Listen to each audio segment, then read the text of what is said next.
नमस्कार, सलाम और जूले। मैं हूं सोनम वांगचुक लद्दाख से।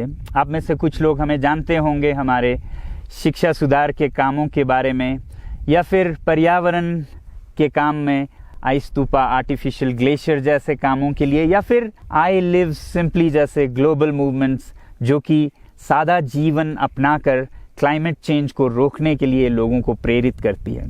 मगर दोस्तों, आज मैं इन चीज़ों के बारे में नहीं बल्कि आप लोगों को एक बहुत ही ज़रूरी संदेश देने के लिए आया हूं, जो कि चीन और भारत के बीच अभी जो टकराव और तनाव की स्थिति बनी है, इसके बारे में आपकी क्या जिम्मेदारी है।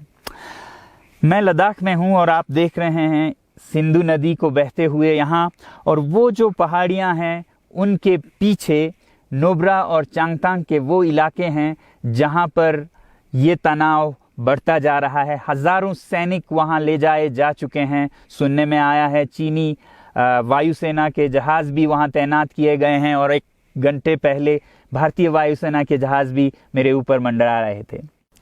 सामान्यतः जब सीमा पर तनाव होता है तो हम आप जैसे नागरिक ये सोचकर सो जाते हैं रात को कि सैनिक इसका जवाब दे देंगे। मगर मैं आज आप लोगों को ये ज़रूरी बात बताना चाहता हूँ कि इस बार सिर्फ सैनिक जवाब नहीं, दो तरफा जवाब हो और उसमें नागरिक जवाब भी हो। तो आप जैसे नागरिक दिल्ली, मुंबई और बेंगलोर और अनेक शहरों से क्या कर सकते हैं इसमें, ये समझने के लिए पहले हमें समझनी होगी चीन की ये हरकत और वो ऐसा क्यों कर रहा है। आपने देखा होगा कि ये सिर्फ भारत के साथ नहीं हो रहा है, बल्कि पिछले कई हफ्तों से चीन ये दक्षिण चीनी सागर में वियतनाम, ताइवान और अब हांगकांग के साथ भी छेड़खानी कर रहा है। और मेरा ये विश्लेषण है कि वो ये सब किसी देश के साथ दुश्मनी के वजह से ज़्यादा अपने अंदर की समस्याओं को सुलझाने के लिए कर रहा है। आज चीन को सबसे बड़ा डर है तो अपने जनता से डर है। उनकी 140 करोड़ की आबादी, जो कि एक बंधुआ मजदूर की तरह बिना मानवाधिकारों के चीनी तानाशाह सरकार के लिए काम करते हैं और उसे धनी बनाते हैं।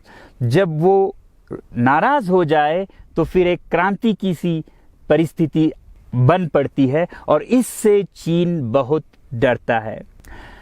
आज कोरोना के प्रकोप के बाद चीन में फैक्ट्रियां बंद हैं, एक्सपोर्ट्स बंद हैं और बेरोजगारी 20% तक बढ़ चुकी है। लोग बहुत नाराज़ हैं, क्रांति हो सकती है, तख्ता पलट हो सकता है। इसीलिए चीन पड़ोसियों से दुश्मनी करके अपनी जनता को अपने साथ जोड़ने में लगा हुआ है, और ये पहली बार नहीं कर रहा है। 1962 में जब भारत के साथ जंग की तो वो जंग भी उसने अपने जनता को संभालने के लिए की थी। तब 4 साल का अकाल और भूखमरी हुई थी, और इससे ध्यान हटाने के लिए ये जंग की थी।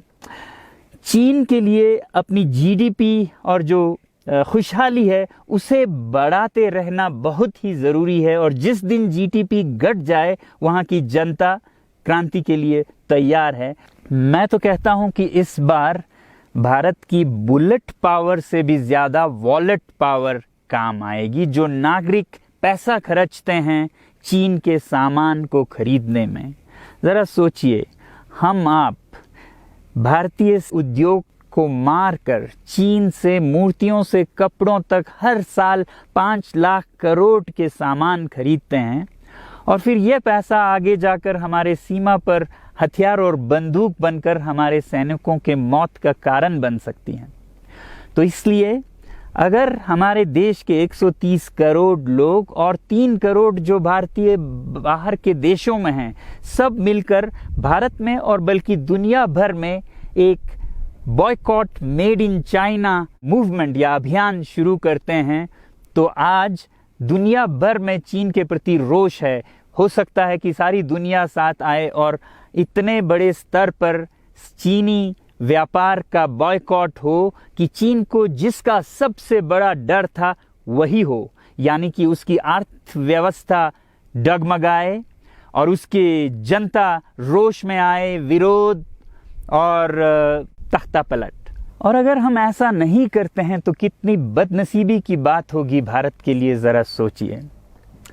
एक तरफ हमारे सेना सीमा पर जंग लड़ रही होगी और दूसरी तरफ हम आप चीनी सामान, मोबाइल से लेके कंप्यूटर्स, कपड़ों से लेके खिलौनों तक को खरीद कर उनकी सेना को पैसा भेज रहे होंगे, चीन की सेना को। ये तो हुई हार्डवेयर की बात। दूसरी तरफ हमारी युवा चीनी सॉफ्टवेयर, एप्स, गेम्स जैसे टिकटॉक, शेयरिट, इन सब में मस्त, उन्हें दूसरी तरफ से करोड़ों करोड़ों का पैसा भेज रहे होंगे। तो इसलिए बहुत ज़रूरी है कि हम एक नागरिक जवाब ज़रूर दें और इसे एक अभियान बनाएं, ग्लोबल मूवमेंट की तरह। ये बॉयकॉट मेड इन चाइना का जो अभियान है वो भारत के लिए भी एक वरदान साबित होगी। जैसा कि हमारे प्रधानमंत्री ने एक विजन हमें दिया था स्वावलंबन का, सेल्फ रिलायंस, वो तब हो सकता है जब हमारे अपने उद्योग फलें फूलें। और जब हम बॉयकॉट करते हैं इन सामान का तो अपने देश के उद्योग का, उत्पाद का हम प्रयोग करेंगे और उससे मजदूरों को रोजगारी मिलेगी और सारा देश खुशहाल होगा। बजट होगा कि हम और अच्छी तरह से टक्कर ले सकें सीमा पर भी। तो इसके लिए मैं आप लोगों से अपील करता हूं कि जहां तक ऐप्स और सॉफ्टवेयर की बात है तो हमारे युवाओं को एक हफ्ते में उन्हें अनइंस्टॉल करना चाहिए। Boycott made in China, software in a week and hardware in a year. क्योंकि साजो सामान के लिए वक्त लगेगा हमारे अपने देश से और बाहर से विकल्प निकलने तक, तो उसे हम 1 साल के अंदर कर सकते हैं। तो ये हम न सिर्फ अपना प्रतिज्ञा करें बल्कि 100 और लोगों को इसके बारे में समझाएं, शेयर करें सोशल मीडिया पर, और हमारी जो मीडिया है वो जनता तक, देश के कोने कोने तक पहुंचाए। और जैसे ही इसका असर दिखने लगेगा, इंटरनेट से ऐप्स लाखों में, करोड़ों में अनइंस्टॉल होंगे, तो चीन को संदेश साफ जाएगा और यही एक तरीका उसे मेज़ पर पहुंचा सकती है जहां पर कि बातचीत हो शांति की। तो जाते जाते मैं ये बता दूं कि मैं क्या करने जा रहा हूं। इस फ़ोन पर जो भी चीनी ऐप्स हैं उन्हें तो मैं 1 हफ्ते में हटा रहा हूं, बल्कि ये फ़ोन जो कि चीन में बना है इसे भी मैं 1 हफ्ते में अपनी ज़िंदगी से अलग कर रहा हूं। और 1 साल के अंदर हर वो चीज़ जिस पे मेड इन चाइना लिखा है उसे ज़िंदगी से निकालने जा रहा हूं। हमें चीन से, चीनी लोगों से कोई समस्या नहीं है, चीनी सरकार और उनकी रवैयों से समस्या है। जब तक चीन में परिवर्तन ना हो हमें ऐसा करना होगा। और आप लोगों से मैं अपील करता हूं कि आप अपने शहर में, अपने मोहल्ले में ऐसे इवेंट्स करें जहां लोग प्रतिज्ञाएं करें कि चीनी सामान का बहिष्कार करें जब तक चीन में परिवर्तन ना हो। और मैं सालों से कहता रहा हूं कि 21वीं सदी में देश के लिए जान देने की नहीं बल्कि जिंदगी देने की ज़रूरत है। लद्दाख में बढ़ते हुए ये देश के लिए जान देने का कारोबार बहुत देखा, और जहां एक तरफ मैं सलाम करता हूं उन लोगों के लिए, उन लोगों को जिन्होंने देश के लिए जान दिया, मगर इस 21वीं सदी में मेरा ख्याल है कि देश के लिए जान देने की नहीं, जिंदगी देने की ज़रूरत है।